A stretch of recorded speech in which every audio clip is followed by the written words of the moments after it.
A new mother, Emma, decided to capture the magic of her quadruplets with a special photo session arranged by a well-known photographer, Ethan. Everything was going smoothly until Ethan, while reviewing his shots, noticed something unsettling in one particular image.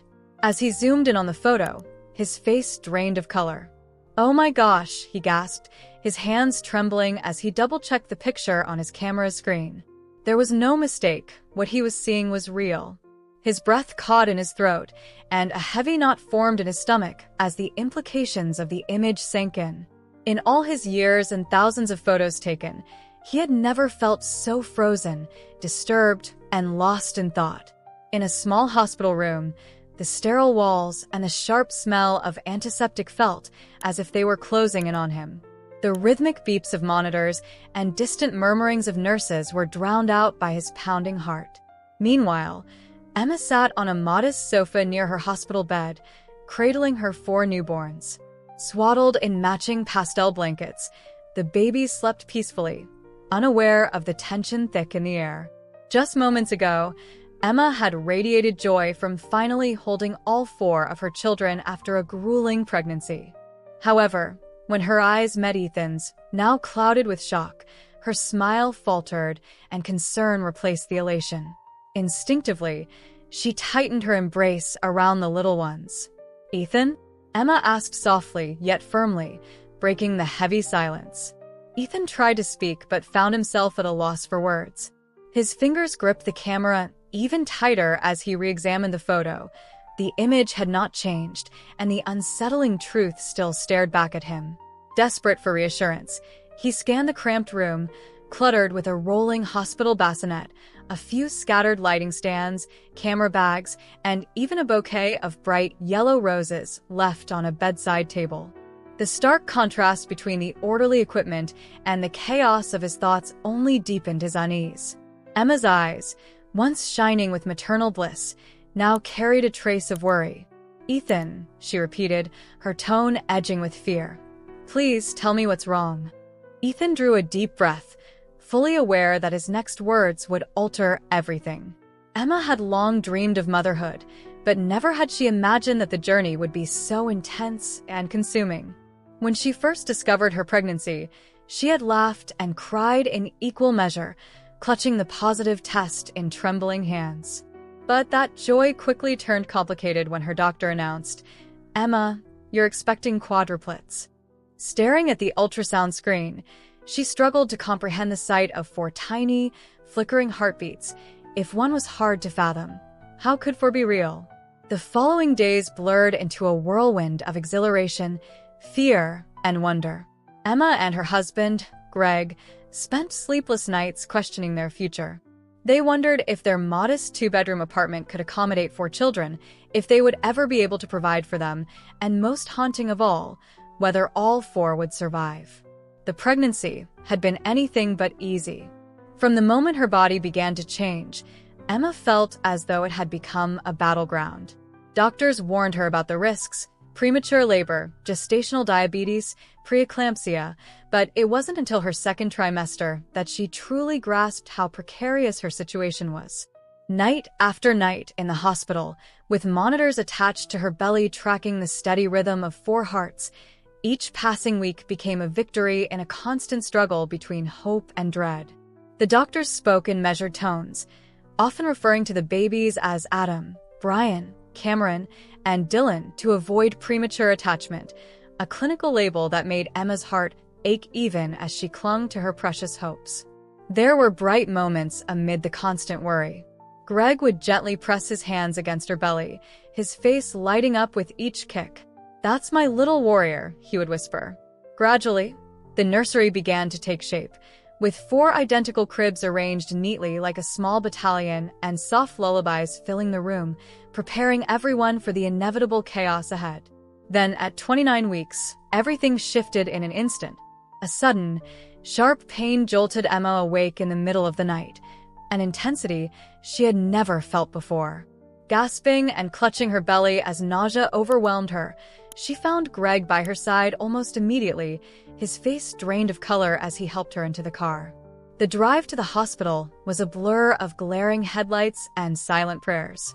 "You're in labor," the doctor announced upon arrival, his calm yet firm tone insisting they try to delay the birth by 2 days.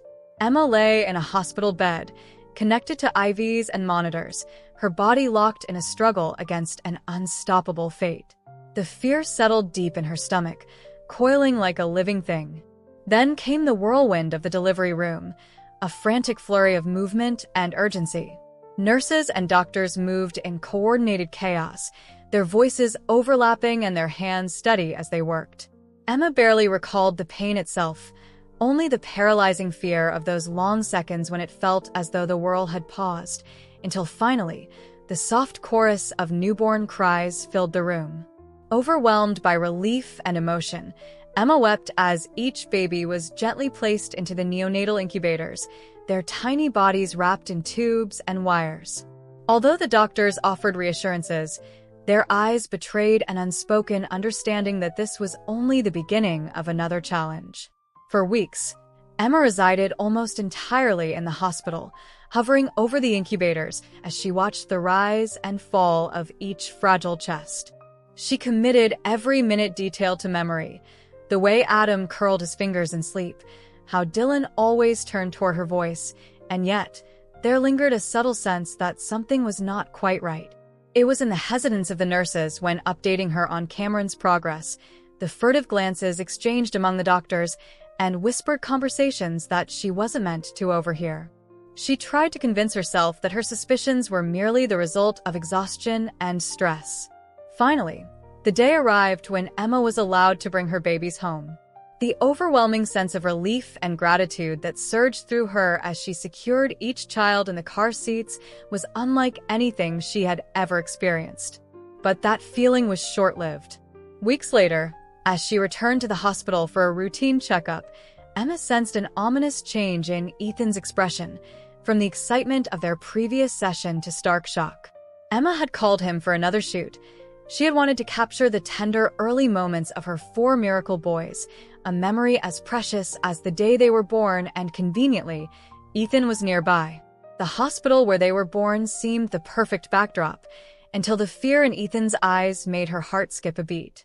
Ethan's hands trembled as he held his camera, his knuckles white from the strain of trying to find the right words. The weight of what he had seen was palpable. Emma sat motionless on the couch, her once vibrant face now drained of color, cradling the 4 boys close.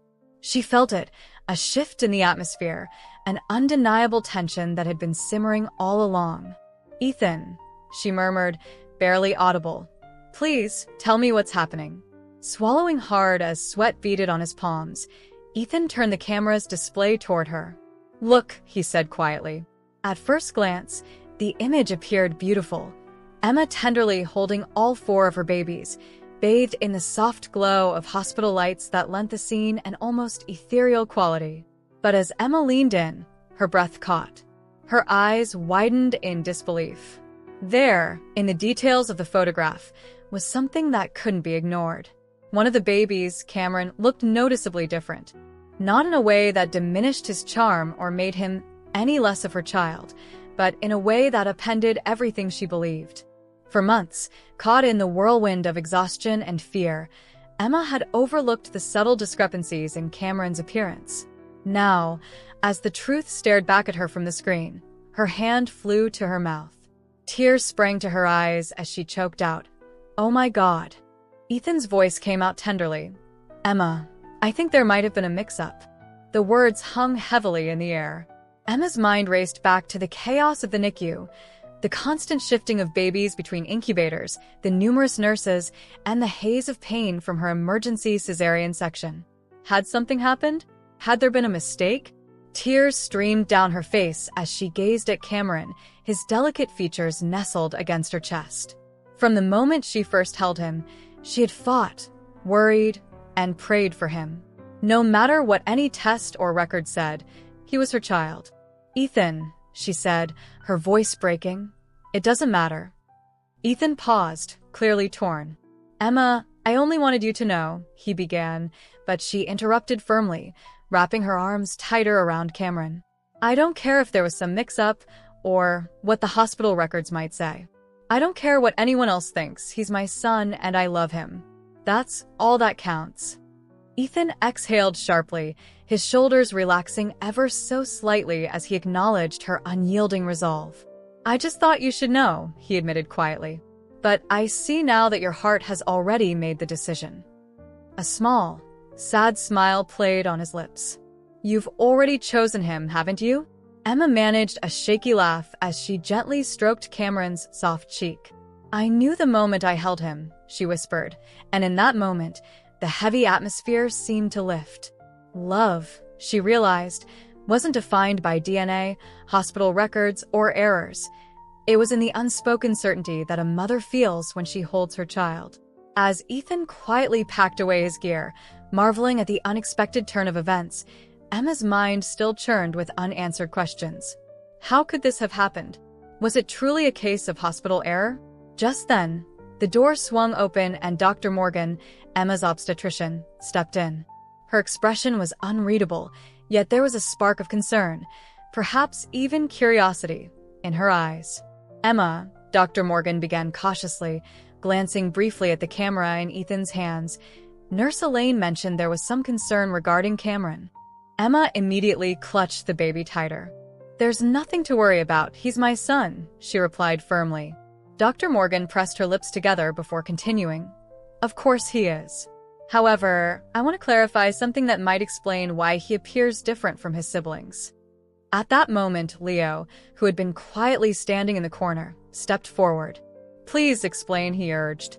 Dr. Morgan took a seat across from them, folding her hands in her lap. Do you remember discussing hyperovulation? She asked. Emma frowned, vaguely recalling the term from the flurry of medical jargon during her pregnancy. You mentioned it was a rare occurrence. Dr. Morgan nodded.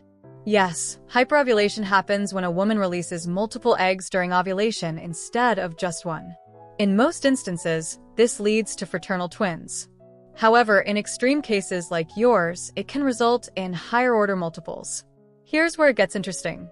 If two eggs are fertilized by sperm from the same father, the resulting babies will generally share similar features.